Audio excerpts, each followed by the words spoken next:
Hi Pisces! Welcome po sa ating channel. At ito ang inyong daily gabay tarot reading for July 3, 2024. Please be reminded kung naka-resonate kayo, comment now. Kung hindi kayo naka-resonate, ibigay niyo po sa iba kasi channel reading po ito.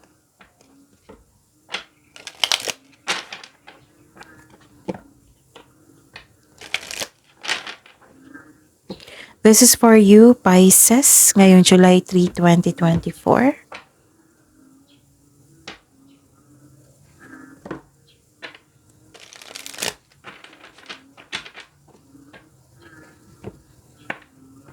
Gamitin ang reading na ito bilang gabay lamang. Please like, subscribe, and click po button for notification para updated po kayo sa daily tarot reading natin. Maraming salamat po.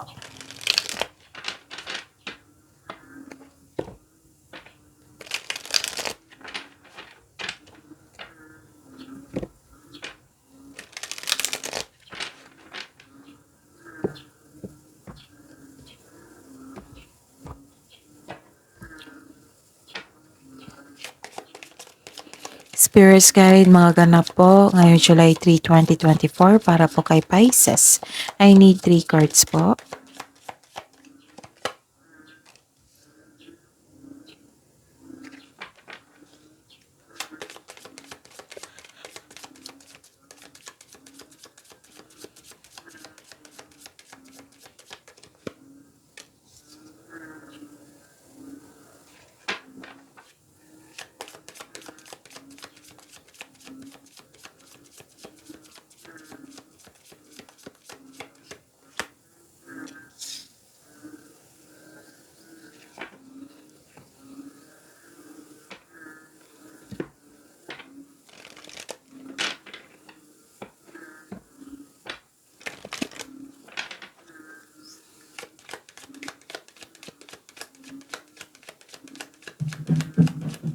Spirits Guide, mga mensahe po para kay Pisces ngayong July 3, 2024. Need 2 cards po.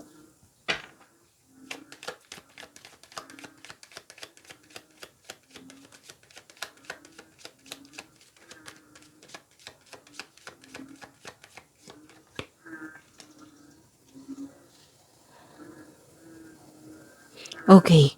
Pisces. Ngayon, July 3, 2024, may nakita ko ditong nagbigay ng suporta sa iyo. Pwedeng humingi ka ng advice sa kanya. Pwedeng mentor mo ito, ha? Or elders or wisers. Pwedeng isang mother figure ito. Basta po nagbigay ito ng protection sa inyo, authority, advice, pwede.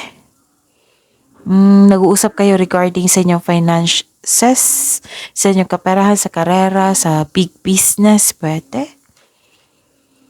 At nang dahil sa kanilang motivation, na-motivate po kayo Nang dahil sa kanilang support and loyalty, na-motivate po kayo and you are taking your action na. Oo, kasi you're inspired na po. Oo. And may nakita ko ditong transformation or movement. Nagbigay ka na ng kilos kasi na-motivate na kayo, inspired na kayo. Pwede din na may ganap na relocation po or may ganap na biyahe. Pwede magbakasyon, pwede nagbiyahe para umuwi para magbakasyon, pwede nag-adventure, magkaroon ng adventure, or pwede din na nagkaroon ng new journey. Okay? And may nakita ko ditong reunion. Maybe, it might be nagbiyahe kayo para magkaroon, para attend ng party, reunion, meeting, kasi may nakita ko ditong event. Pwedeng special event din ito. Ang mensahe dito is surrender to the divine and don't let pride get in your way. Spirits guys, ano po ang energy na Pisces ngayon July 3, 2024?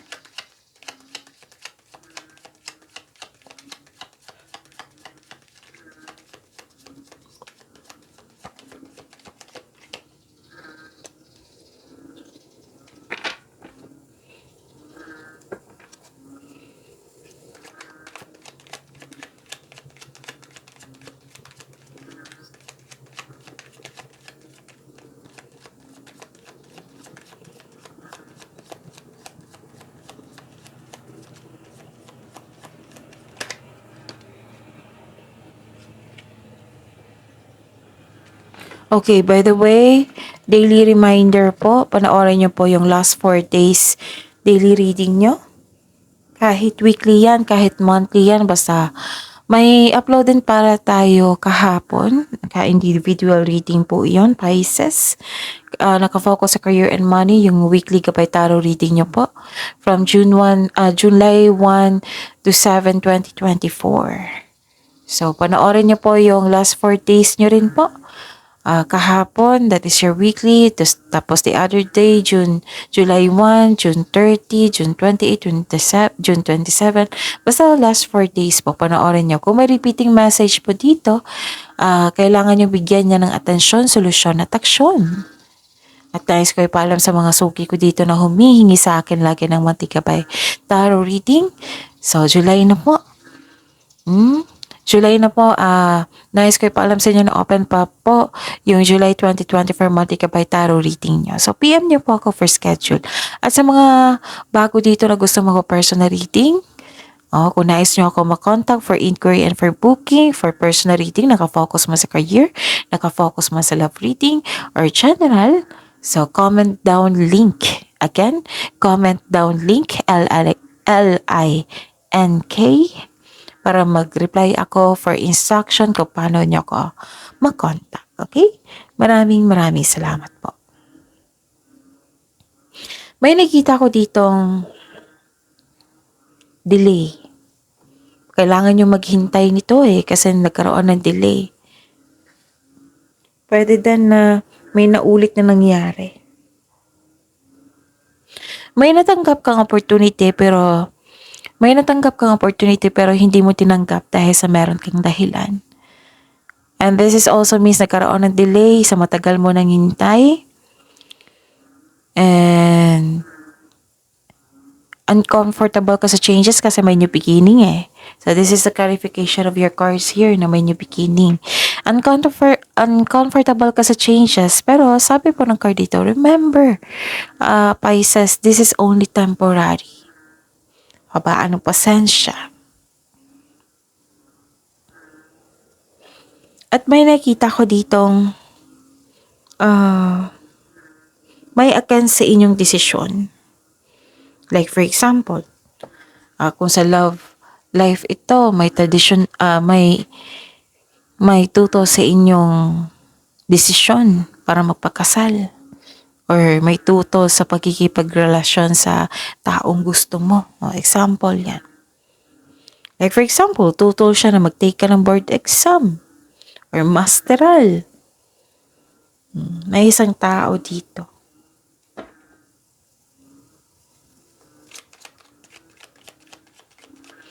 Spirits Guide, Career and Money po ni Pisces ngayong July 3, 2024.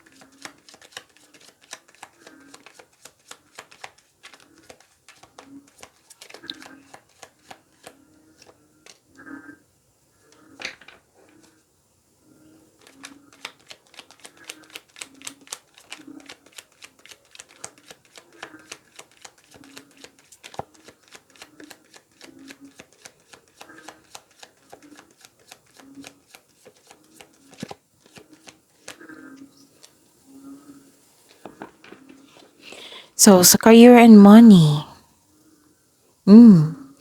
may nakita ko ditong granted yung manifestation nyo. Nagkaroon ng solid beginning. So, 3 card na po ang nagkaroon dito ng message na may new beginning. Okay? May mabuting balita ukol sa bagay na napapasok ka. Like for example, natanggap ka sa trabaho, natanggap ka sa scholarship. Some of you, kakasimula lang ng isang trabaho. Tapos sabi po ng card dito, kung kakasimula mo lang sa trabaho or sa negosyo, patuloy mo lang ang pagsisikap. Tutukan mo ito ng mabuti para magkaroon ng self and financial growth. Maging bukas ka rin sa advice ng mga mentor, advisor, yung sa mga nagkaroon ng well-experienced or leaders, elders. Kasi sila yung isa sa dahilan na motivate kayo sa inyong pang-araw-araw na routine na yung mga ginagawa. So this is a clarification of your card here. na may nagbigay ng advice and protection sa inyo, authority. Ano pa?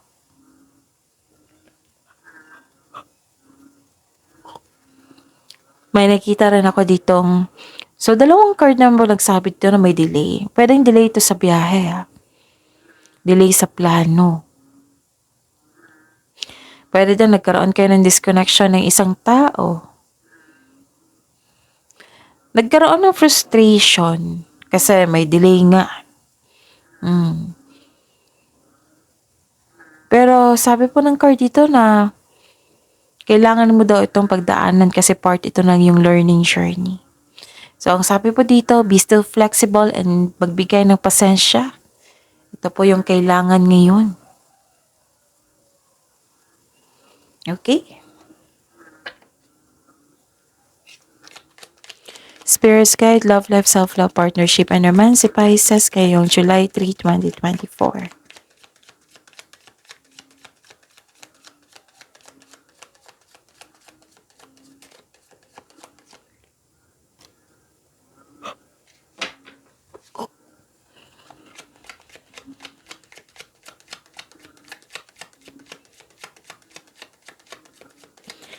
By the way, may bagong channel tayo. Lalabas yan sa screen nyo. Andun po yung full reading ng love life nyo po. Kung gusto nyong malaman kung valid ba yung nararamdaman mo sa kanya or kung gusto nyong malaman kung ano yung gusto niyang sabihin sa iyo, kung ano yung next step, kung ano yung anong tawag ito, feelings niya ngayon. That is daily love reading po. So, kung gusto niyo malaman yung link, comment down love link. Comment down love link po. Link, love link. Para mabigay ko yung link ng bagong channel natin. That is daily. Usually, na-upload ito pagkahapon or after lunch. Tapos, huwag niyo kalimutan mag-subscribe at i-click yung bell notification para malaman niyo na may bago po tayong upload. Okay? So, ayun. May nakita ko ditong malungkot kayo. Malungkot kayo tapos dahil sa pagkawala ng bagay or tao or pagkakataon or may naalala kayo na cause ng trauma sa iyo. Pero sabi po ng card dito, this is only temporary, Pisces. Lilipas din po ito. I-acknowledge mo lang yung pagkaramdam mo, yung sadness, yung disappointment, at para ma-express mo ito at ma-release. Kung kailangan iiyak mo. Okay? Kasi crying is a very healthy thing to do. It relieves stress, pain, ease pain, and cleanses our soul. Nagkaroon na po ng challenge.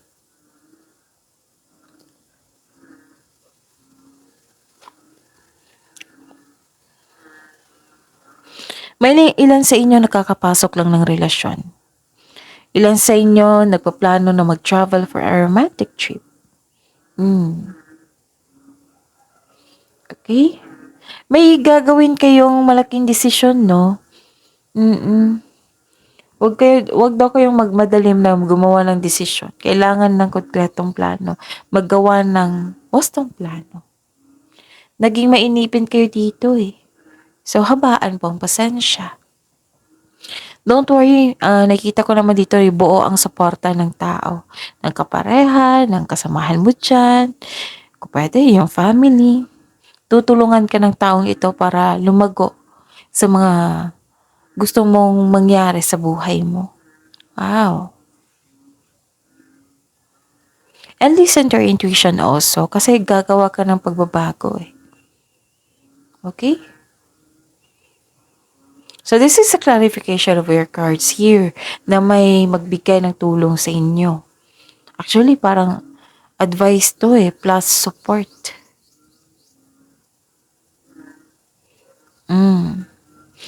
Sabi po ng card dito, huwag nyo daw madaliin ang mga bagay-bagay. Pwedeng connection sa isang tao para hindi kayo maka-feel na exhausted kayo.